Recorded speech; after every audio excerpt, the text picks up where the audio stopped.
we need to have plastic recycling at the community level.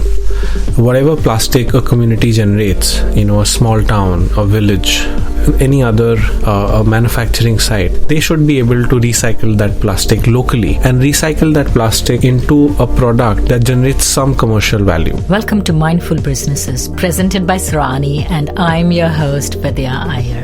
In our podcast, we bring to you brands which are mindful in their practices and processes. A mindful business adopts and employs sustainable social, economic, and environmental practices. During my recent visit to India, I came across several creative, mindful brands, and we feature some of those brands in our next few episodes. We recorded the episodes in the vibrant city of Mumbai. Today we have with us an extremely innovative company, makers of Ricron panels, giving value to waste plastic. Joining us is the co-founder and director, Rahul Chowdhury. Welcome, Rahul. Thank you, Vidya. It's an honor. How household recyclables are picked up varies from country to country. For instance, in the US, the government agencies and private agencies which pick up sorted and single-stream plastics. And people are even willing to pay the private companies or pay a premium in their tax for the recycles to be picked up. Can you explain how household recycling works and happens in India? Yeah, so to break down, there are three steps. One is collection, then there is segregation, and then recycling. In America, mostly, the municipalities or the authorities, they collect almost all of the plastic from households. Then they're taken to a land site where they're segregated and then recycled. In other countries like India, segregation usually happens early on. So there are rack pickers or small scrap traders who would buy this household scrap, and then they would go directly to these private recyclers. A lot of segregation does not happen when the plastic waste is collected by the municipalities. So there's a lot of wet waste, there's a lot of foreign materials, there could be glass, metal, paper. So basically it's all mixed up. So there's the lack of segregation makes it difficult for better recycling avenues. So the waste collected from the municipality, that is not segregated. Yes. So that complicates or increases the waste because you cannot use soiled waste. If you tackle segregation early on, the efficiency improves drastically.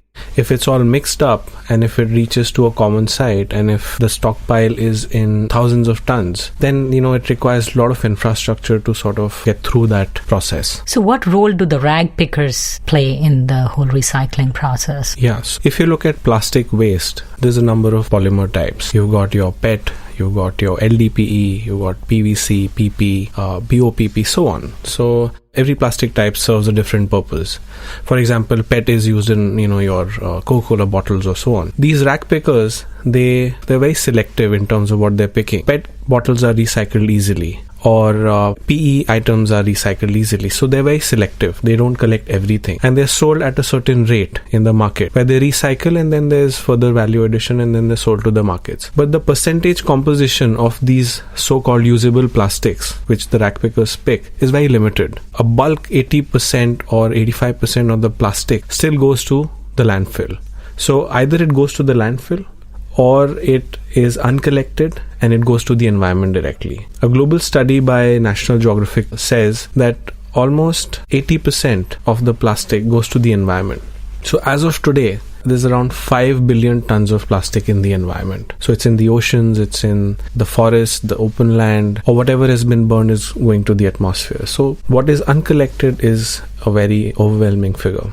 So India has banned the use of plastic bags, especially if they're below 50 microns. And I see a change in people's attitude. I came about 10 months ago, and within the 10 months, I see that people are using paper or wax paper, and almost nobody gives you a plastic shopping bag.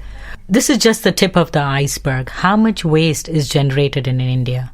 Broadly speaking, an average Indian produces around 10 to 12 kgs of plastic every year. But India is a big country, so that's billions of tons of plastic. What is more important is how much of that plastic is being put to good use or recycled properly. You mentioned about the ban on single-use plastics. I think it's a great drive, although the composition percentage might be very low, but it's a very great approach to educating people about their consumer habits. And I hope over a generation there will be that change where people will be more conservative about dealing with plastics. So I think it's a great initiative. So what waste do you use to make your products? We were talking earlier about different plastic types. So one category of plastic types is called the multi-layer plastic. Multi-layer plastic is typically your packaging plastic, where there are multiple polymer types in a single layer. There could be PET, PP, even aluminium, even paper. Imagine a Tetra Pak or imagine a toothpaste tube. So there are different layers of materials. So these kind of materials cannot be recycled in a single process, and almost all of this plastic cannot be recycled very easily. So it either goes to the landfill, is incinerated, or just lies in the environment. We have an in-house proprietary process wherein we collect these plastic types, multi-layer, different types of plastic types, all multi-layer, and then we recycle them into these boards or panels or sheets, whatever you may call it. And what we have achieved so far is a product that can effectively substitute the use of building materials such as plywood, MDF, cement sheets, PVC sheets, a lot of the conventionally used building material types. So you also use pharmaceutical blister packs. What exactly are they, and why do they use the blister packs to keep tablets in India and many other countries? Well, whatever medicine that's packed inside needs to be prevented from moisture. So that is why there is more than one plastic types. There's an aluminium foil on top of it, basically to add shelf life. And the same concept applies for your food packaging or your cosmetics and so on. So wherever you want to protect your materials from moisture or air or any bacteria or whatever, that's the basic concept behind packaging. How do you go and collect the blister packs? Are they sorted after the trash is collected, or you go to hospitals and collect the blister packs, or where do you get them? Because this is such a niche thing, right? 3-inch by 2-inch pad. So we don't go out hunting for blister packs. We collect all the plastic types, okay? And we don't spend too much time in, segregating. That's where the cost is low. And at the same time, we have a technique. You could utilize all the plastic types, so you're agnostic towards the kind of plastic, but at the same time achieving a product which generates some commercial value. Whatever raw material that we buy or we procure or we collect, that could be anything. It could be multi-layer plastic packaging from cosmetics, pharmaceuticals, other FMCG. It could be other single polymer types, your PET bottles or your PP packets or whatever. So the idea is we're agnostic and we have a process that recycles everything into a product that serves some purpose. Let's talk about the process and the technique. How are you able to be agnostic to the kind of plastic? The process, if broadly speaking, can be broken down into two parts. One is the final batch of raw material that we prepare, and then the technique we use to process it into a finished good. So the process, the product conversion from raw material to finished goods is fairly simple. It's proprietary. But I'll come to the first part, which is how you process the raw material and why it's a challenge. Now, when you collect all these plastic types, you have different polymers. Every polymer will have a different melting point, will have a different strength associated to it, in terms of the final product. And so these quantities varies, these types varies. So you really have to have a controlled batch of raw material. And you need to know how much of what can go in that batch to achieve that final product. This is where all our effort goes in. And depending on what we're getting, we sort of control the inputs. And then we process that raw material batch, which is plastic waste. Of course, it's clean and it's decontaminated and so on. And then whatever we achieve, we get a range of products. And the other idea is to understand whatever product we're making as a final product, where can it be used? If I supply my product to you for, kitchen furniture, for example. It has to be durable kitchen furniture. So a lot of effort goes in that every single piece that I supply matches that quality and, strength expectation. How do you clean the raw materials? It's a fairly simple process. We use washing line pretty much. And a lot of plastic that we buy come from industries. So this is all pre-use plastic, which does not have a lot of contamination. So it's fairly clean. So cleaning process is fairly, simple. A lot of companies already do that, which are recycling the conventional plastic types like PET and all. So you said you make different products. You showed me some panels which could be used to make containers, some roof tiles. Your recycled product, does it perform the same way as the traditional product? In terms of, I'm thinking of a plastic roof, it's going to heat up. Yeah, so talking about application, there are multiple ways of using the product. For example, let's assume a house. We could build an entire house using our product. Could do the walls, partitions, you could do the doors, all kinds of furniture inside the house, beds, wardrobes, benches, and you could do kitchen cabinets, you could do the flooring, you could do the roofing. So basically we've delivered projects where the entire housing has been made from this kind of plastic. So the possibilities of substituting conventional products is there. Talking about the quality. Now, if you look at timber or plywood, for instance, the biggest challenge is water absorption. The more water it absorbs over time, the decay starts to happen. And the fact that it's an organic material, it is prone to termites and bacteria and fungus and so on. Because our product is fully made of plastic, solid plastic, water absorption is very, very low. It's close to 0%. Then it's inorganic product. So there is no impact of bacteria or fungus or termites. So it's got a longer life. Speaking in terms of mechanical strength, the density is higher. Certain other physical properties such as the compressive strength or the bending strength is much higher too.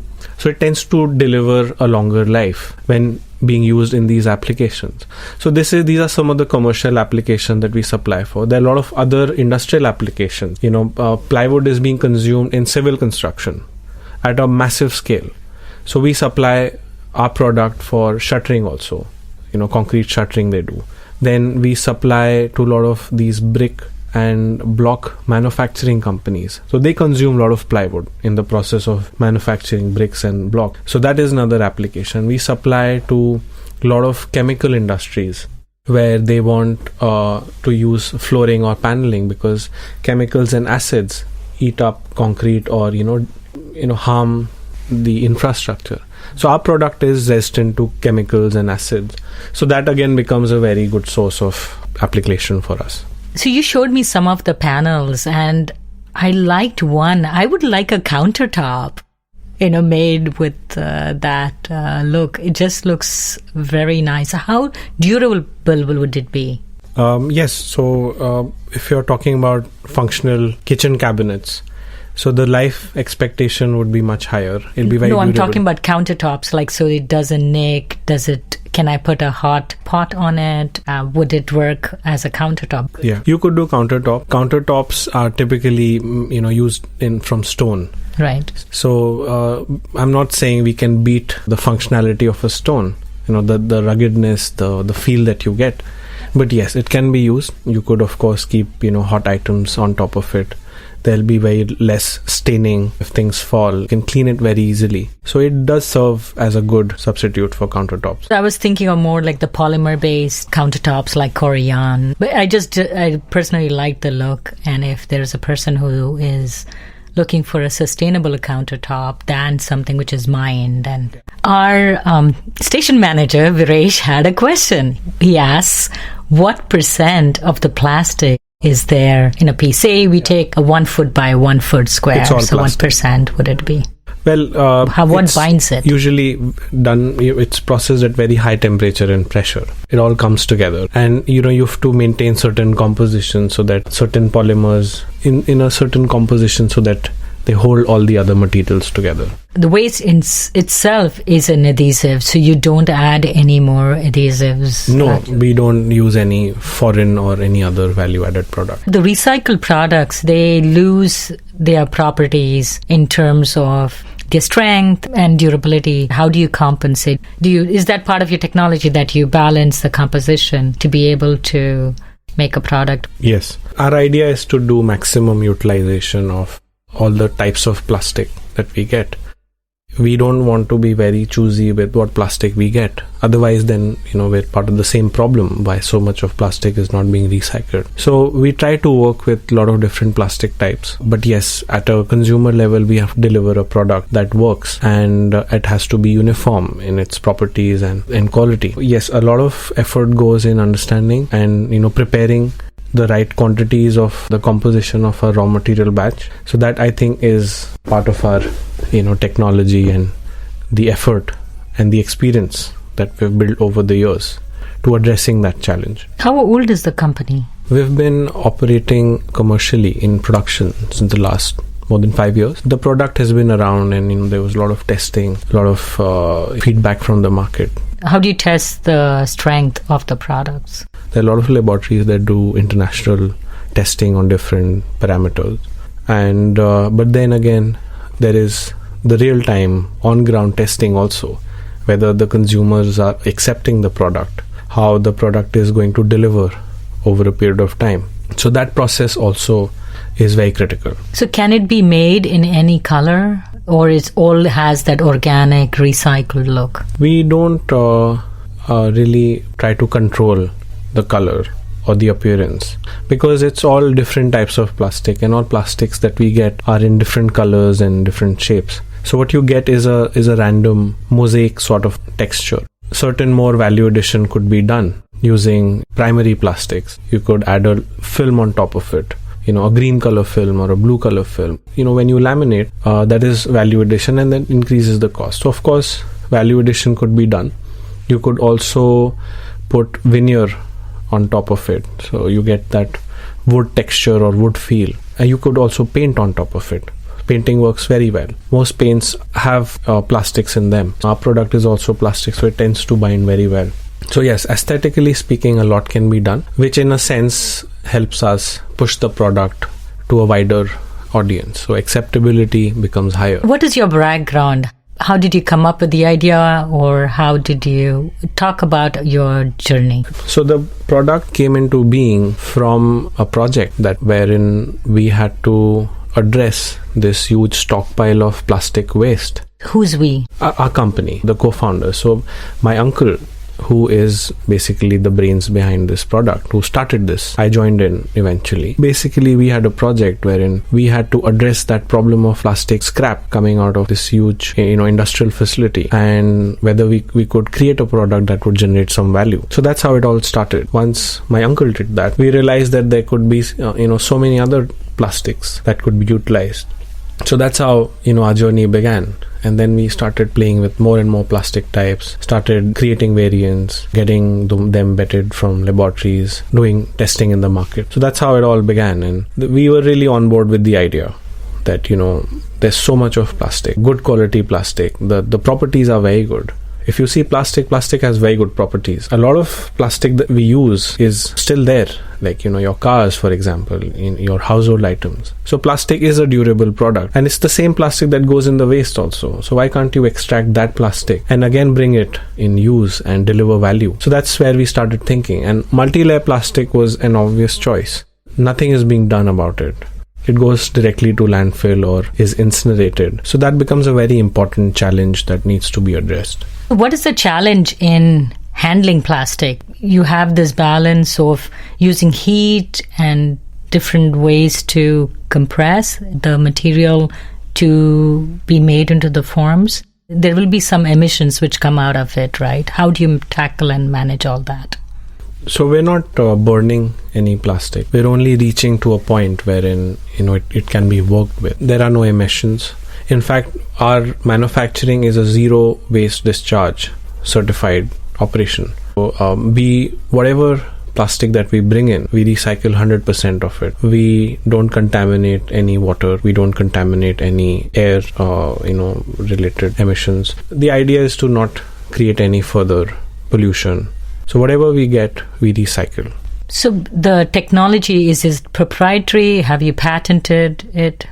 We filed a patent for our product, which is still under process, and we're hoping to, get it. And there are so many other products that we have wherein, we've worked with different plastic types in a certain way. We're hoping we would get more patents. But the idea is to spread the message also for people to be more aware that there are avenues that this could be done. And also at a consumer level that there should be that drive to buy these kind of products. Of course, you need to see how the product is going to perform. That inquiry has to be there. So would you be willing to mentor other smaller scale setups doing similar things that you do?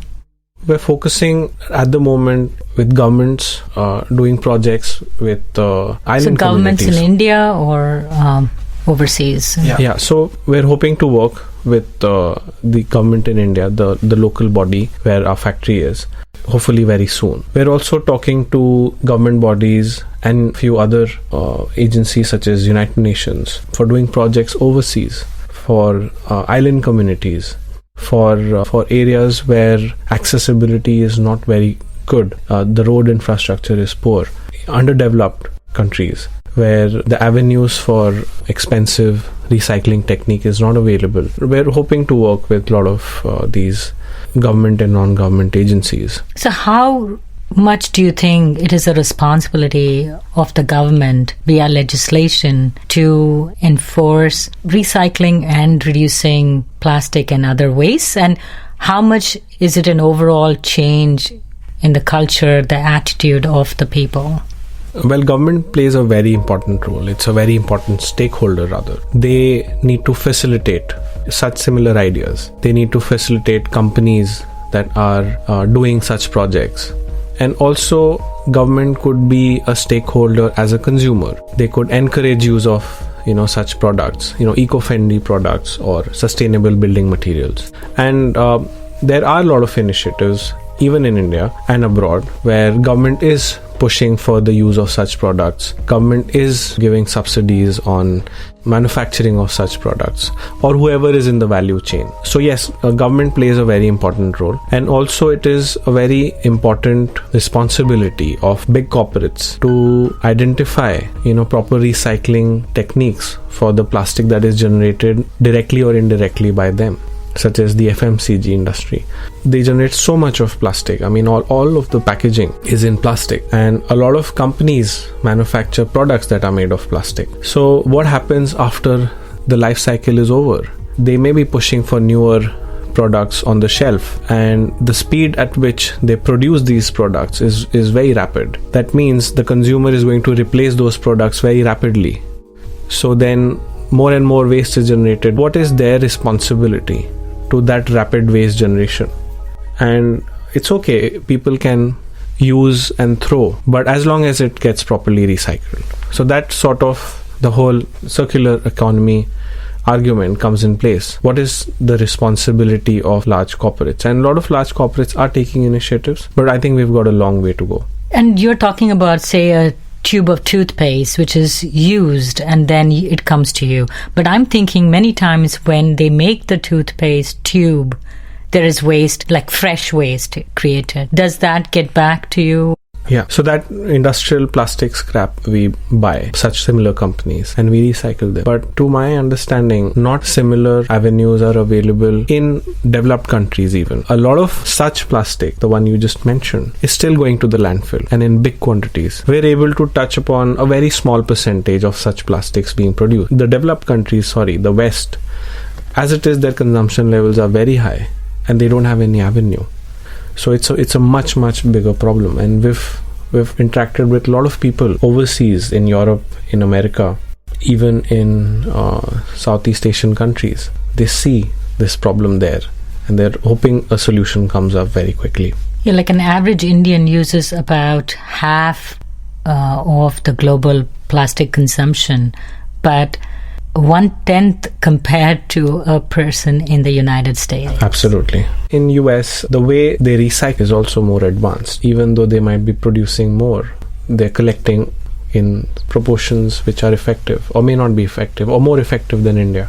It's all right if you're consuming plastic, as long as it is coming from the same batch. You're not pushing new plastic in the environment. There's 5 billion tons of plastic lying around in the environment. Use that. So you were part of a startup, the WWF startup. Could you tell our listeners a little bit about that? So WWF has an initiative called the Climate Solver, and in some of the major countries such as India, China, European region, they select one company every year which is being awarded for their innovation, which is contributing to the environment. So we were fortunate enough to be selected and awarded by WWF India. But it doesn't stop with the award. They help us with the entire business processes, with technology, with funding, and directly or indirectly. So they create an ecosystem for us, which is a long partnership. So they work very closely with companies like ours, and they've taken some very exciting projects. Every year they do that. They select a bunch of companies, they identify their core strength and help them grow. So how does one buy your products? Is it only for commercial purposes, or as a consumer, am I able to buy your products? Yes, of course. So we're supplying to almost all major cities in India via a dealer network. And we also supply to big companies or big customers directly. So, and we're hoping to increase our presence in the market with time. So yes, consumers can go talk to our dealers, get the product. Then there's an architect or a carpenter, whoever, pick that material up and execute the desired project. So it can be sliced and cut? The product is 100% substitute for plywood, and the working is exactly how you would with a plywood. So for example, cutting or nailing or screwing or making pieces out of it, the workability is exactly that of plywood, with the difference that it has very low water absorption, it has less impact from bacteria, termites, so it adds more life, and it is cost effective. In a sense, it's cheaper than plywood. How much cheaper? Plywood is a range. It's like a car, like you have an expensive car we are at the entry point of the plywood range, and we're competing with the top range of the plywood. So in terms of durability, you are probably in the highest range and the waterproof. Yeah, in some applications where plywood gives away in 2 years, our product is used for 6 years or 8 years at a very low cost. And also the fact that our product is recyclable. So once you're done with using that product, you can sell it back to us. We will recycle it fully. Instead of, if it's a wooden piece of furniture, you would burn it as a fuel. We talked about the panels and what is the acoustic property. So I have a tin roof. It is noisy when it rains. And what about your roofing material? Our product naturally, dampens sound. If it's raining outside or if it's noise, it tends to dampen the outside noise. Also, with respect to temperature, there is a slight drop inside the house. So if you're using partitions and roofing made from our product, it'll reduce the temperature inside. So it makes it easier for living conditions. So typically, if you're using metal roofing sheets, they absorb a lot of heat, or even fiber cement roofing sheets, they absorb a lot of heat. For housing purposes, it may not be ideal at all time. And also, if you look at cattle shelters, poultry farms, or food grain storage or other food items, they require a lot of prevention from moisture and heat and so on. So it works very well in such applications. What is the impact of China and many of the other countries who have refused to take the waste from the United States? It's a great impact now with the whole waste management situation. Earlier, a lot of countries would ship all the plastic waste to countries in Asia, China, and so on. Now, all of that plastic is not going anywhere. It remains where it is, and it's being generated at a very fast pace. So those stockpiles are piling up, and there are not enough recycling avenues or infrastructure to take care of that problem. So a lot of land is needed. The costs of storing such plastic goes very high. Also, a lot of island countries which were generating plastic and shipping to China or other countries, now they're left with no choice. They don't have any infrastructure. So almost all of the plastic, almost 90% of it, goes in the ocean, and that's tons and thousands of tons of plastic going in the ocean. So that is an impact which is being directly absorbed by the environment. So what can a person do at a local level in India? You can speak to the India perspective. Well, India perspective, or even at a global level, we need to have plastic recycling at a community level. Whatever plastic a community generates, a small town, a village, any other manufacturing site, they should be able to recycle that plastic locally and recycle that plastic into a product that generates some commercial value. Unless you generate that commercial value, the whole process is going to be unviable and it's not going to be scalable. So you have to have on-ground recycling or upcycling so that you can handle that plastic waste on the very same day. To talk about Ricron panels initiatives at the local level. We're currently doing capacity development to come out with a blueprint or to come out with a mobile manufacturing unit. So what prompted that? Because the problem is so huge, and one way to address the problem is through what we're doing, which is creating these building materials. The plastic problem is common everywhere, be it in India or overseas. So we want that problem to be addressed there also. So we cannot import plastic from Canada, bring it to India, make a building material out of it and ship it back. The manufacturing has to be done locally. And there is thousands of tons of plastic every day, being generated at a city level. So we might as well address that 1,000 tons of plastic for that local community. Get a product which will be used by the same community instead of adding transportation cost and shipping it to somewhere else. So that will sort of truly make it viable. How does one do that? You have mobile units? We're planning to set up these manufacturing processes and machines that could be installed on site. There'll be a process around it, from collection to segregation to cleaning, to mixing and then processing, and then also creating a product that would sort of serve a purpose, being used as a building material. So that entire value chain is what we're hoping to deliver at a community level. So we, as a company, we want to make those manufacturing units, those machines, those processes, and sort of tie up with government agencies, private companies to install those machines on their site, process that plastic, and then sell it locally. Thank you, Rahul Chaudhary, for coming on our show, and thank you for being mindful. Thank you so much, Vidya. It's truly a pleasure to be here. Thank you so much. If you're a creator of a mindful brand or would like to recommend a mindful brand to be featured on our show, send us a message on our Facebook or Instagram page. We recorded this podcast at Radio Wani Studio in Mumbai, India. Tatum Gale composed the music for this podcast. This is Vidya Iyer for Mindful Businesses.